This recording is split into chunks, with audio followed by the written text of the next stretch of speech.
ในตำนานเทพกรณำกรีกทาทารัสเป็นขุมนรกที่มืดมิดอันตรายและไม่มีวันสิ้นสุดอยู่ลึกที่สุดในใต้พิภพมีไว้กักขังผู้กระทำผิดร้ายแรงใช้สำหรับสั่งสอนผู้ที่ฝ่าฝืนกฎของเทพเจ้าให้ได้รับโทษทันอันแสนโหดร้ายได้รับความทุกข์ทรมานชนิดที่ไม่ว่าใครก็ไม่อาจจินตนาการไปถึงเรื่องราวของทาทารัสมักจะมาพร้อมกับตำนานเรื่องเล่าเตือนใจโดยนักโทษส่วนใหญ่ที่ถูกกักขังไว้ที่นี่มักเป็นเทพหรืออสุรกายแต่บางครั้งก็มีมนุษย์ถูกจองจำอยู่ได้เช่นกันดังเช่นเรื่องราวทั้ง5เรื่องนี้ที่พวกเขาและเธอกระทำความผิดร้ายแรงจนต้องถูกกักขังอยู่ในทาทารัสครับ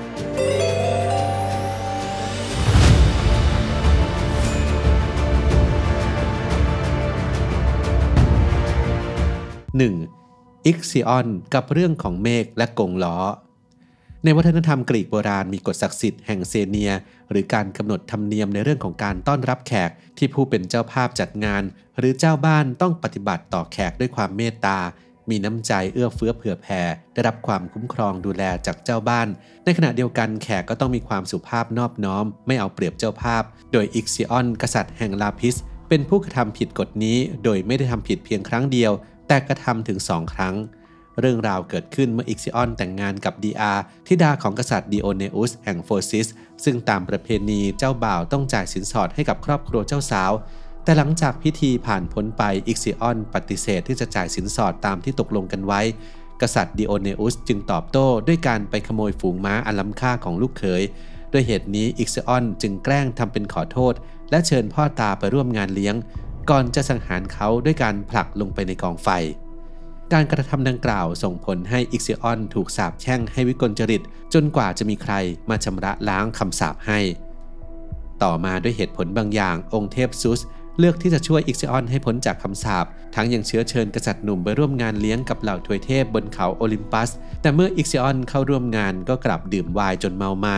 และพยายามล่วงละเมิดเทพีเฮราเมื่องานเลี้ยงสิ้นสุดลงเฮราจึงเล่าทุกอย่างที่เกิดขึ้นให้ซุสผู้เป็นสามีฟังทำให้ซูสตกตะลึงเป็นอย่างมากเพราะไม่คาดคิดว่าอิกซิออนจะละเมิดกฎเซเนียอย่างโจ่งแจ้งในบ้านของตน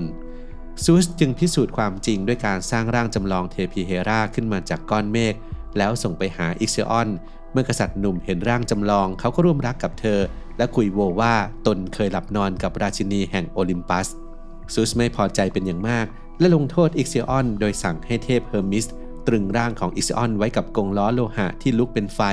และกรงล้อนั้นต้องหมุนไปบนสวรรค์ชั่วนิรันดร์ภายหลังความโกรธของซูสเพิ่มมากขึ้นเขาจึงโยนกษัตริย์หนุ่มพร้อมกับกรงล้อลงไปในทาทารัส 2. แทนทารัสกับงานเลี้ยงต้องคำสาปกษัตริย์แทนทารัสแห่งลิเดียเป็นบุตรของซูสกับพลูโตนางไม้จากภูเขาซิไพลัสซึ่งซูสโปรดปรานบุตรคนนี้มากจึงเชิญไปร่วมงานเลี้ยงกับเหล่าทวยเทพบนโอลิมปัสแต่แทนทารัสตอบแทนน้ำใจนั้นด้วยการขโมยอาหารทิพย์กับน้ำอมฤตทั้งยังนินทาเหล่าทวยเทพให้ข้าราชบริพารฟังส่งผลให้บรรดาเทพเจ้าโกรธเคืองมากเพื่อชดเชยความผิดแทนทารัสเสนอที่จะจัดงานเลี้ยงใหญ่โตในพระราชวังของเขาแก่เทพเจ้าแต่งานเลี้ยงดังกล่าวจัดขึ้นในช่วงที่เพอร์เซโฟนีลูกสาวของดิมิเทอร์เทพีแห่งการเกษตรความอุดมสมบูรณ์และฤดูกาลถูกเฮดิสเทพเจ้าแห่งยมโลกลักพาตัวไปด้วยความเศร้าโศกองค์เทพีจึงปล่อยให้พืชผลการเกษตรเหี่ยวเฉา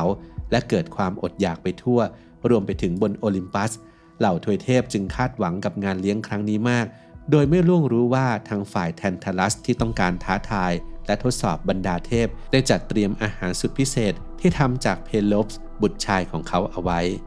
เมื่ออาหารมาถึงเหล่าทวยเทพเกือบทั้งหมดรู้สึกได้ในทันทีว่ามีบางอย่างผิดปกติและไม่กินอาหารอันน่ารังเกียจนั้นเว้นเพียงดิมิเทอร์ที่กำลังหมกมุ่นอยู่กับเรื่องของลูกสาวจึงกัดเนื้อบริเวณไหล่ของเพโลปส์ไปโดยไม่ตั้งใจเมื่อซูสทราบเรื่องที่เกิดขึ้นจึงทำการประกอบร่างและชุบชีวิตหลานชายขึ้นมา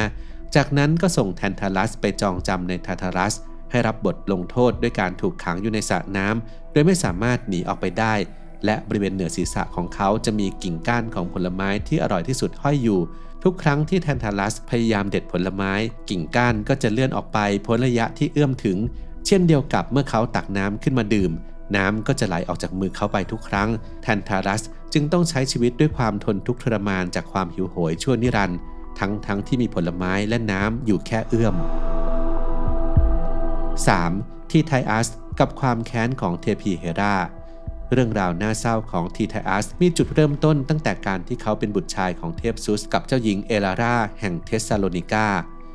โดยเมื่อซุสพบว่าเอลาราตั้งครรภ์เขาก็พาเธอไปซ่อนไว้ใต้ดินเพื่อปกปิดความไม่ซื่อสัตย์ของตนและป้องกันไม่ให้เทพีเฮราล่วงรู้แต่เนื่องจากเอลาราอยู่ในดินซึ่งใกล้กับไกอาพระแม่ธรณีอันอุดมสมบูรณ์ทารกจึงเติบโตจนมีร่างกายขนาดมหึมาทั้งที่ยังอยู่ในครรภ์จนทำให้มารดาเสียชีวิตเทพีไกอาจึงรับอุ้มท้องทารกต่อจนคลอดออกมาตามกำหนด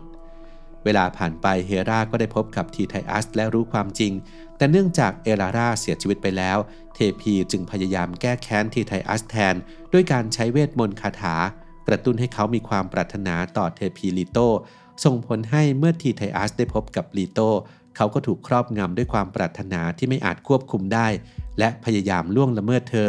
ลูกฝาแฝดของเทพีลีโตอย่างเทพอพอลโลกับเทพีอาร์เทมิสจึงปรากฏตัวออกมาช่วยทีไทอัสถูกส่งไปที่ทาทารัสและถูกลงโทษด้วยการยึดร่างตรึงไว้กับพื้นโดยในแต่ละวันแร้ง2 ตัวจะบินลงมากินตับของเขาที่จะงอกใหม่ในทุกๆวันเกิดเป็นวัฏจักรแห่งความทุกข์ทรมานอย่างไม่มีที่สิ้นสุด 4. ดาเนสความรักความตายและการแต่งงาน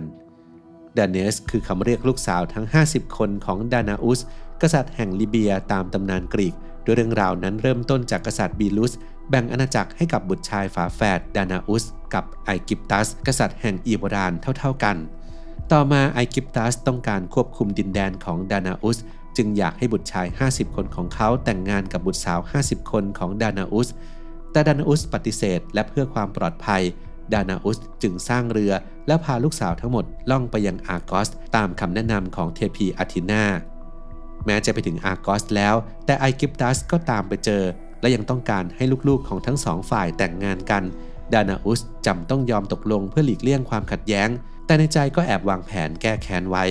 ดานาอุสเสนอให้จัดงานแต่งงานอย่างยิ่งใหญ่ที่สุดเท่าที่ชาวอาร์กอสเคยพบเห็นมาโดยไม่มีใครล่วงรู้ว่าในคืนนั้นดานาอุสจะลอบไปพบบรรดาลูกสาวและมอบมีดสั้นให้กับพวกเธอคนละเล่ม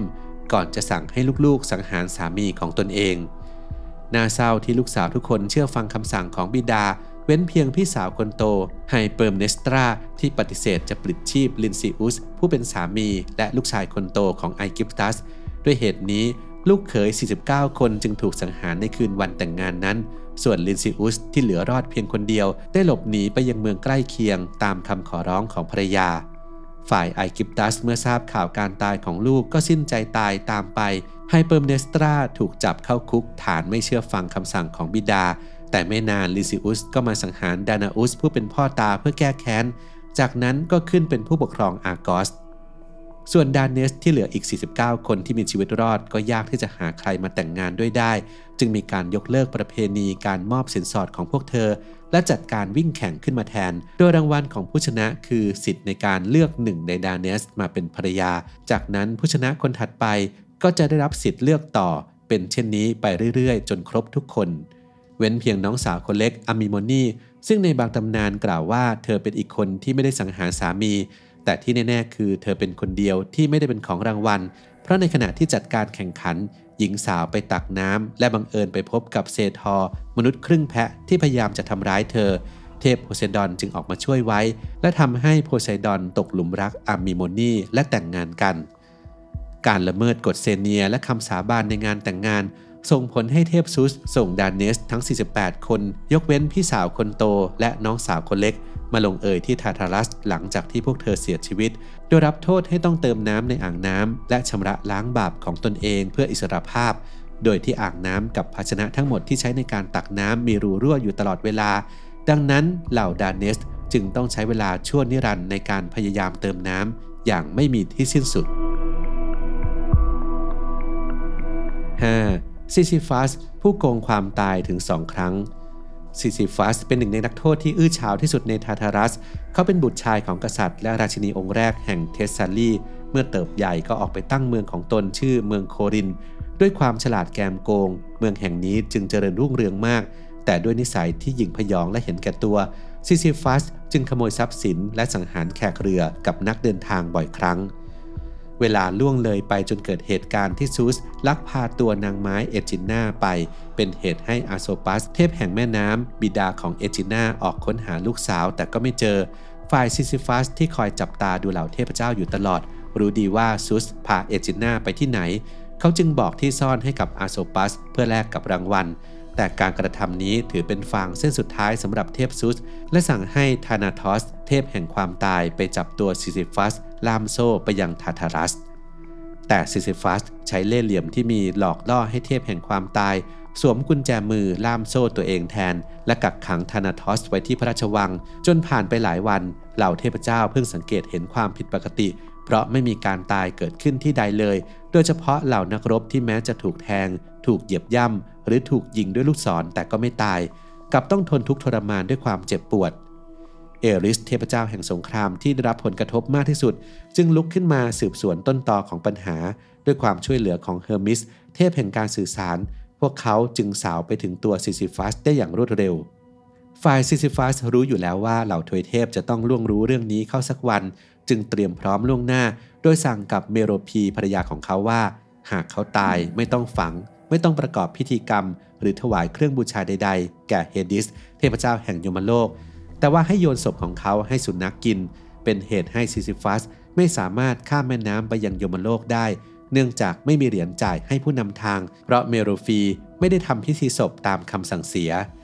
จากนั้นซิซิฟัสจึงเข้าเฝ้าเทพีเพอร์เซโฟนีราชินีแห่งยมโลกก่อนจะแต่งเรื่องให้ร้ายภรรยาว่าไม่ทำพิธีศพให้เขาและปล่อยให้ถูกสุนัขกัดกินทำลายจนปรากฏเป็นรูปลักษณ์อันน่าขยะแขยงเช่นนี้ถือเป็นการไม่เคารพผู้ล่วงลับซึ่งเป็นสิ่งที่เพอร์เซโฟนียอมรับไม่ได้จนคิดจะลงโทษภรรยาของซิซิฟัส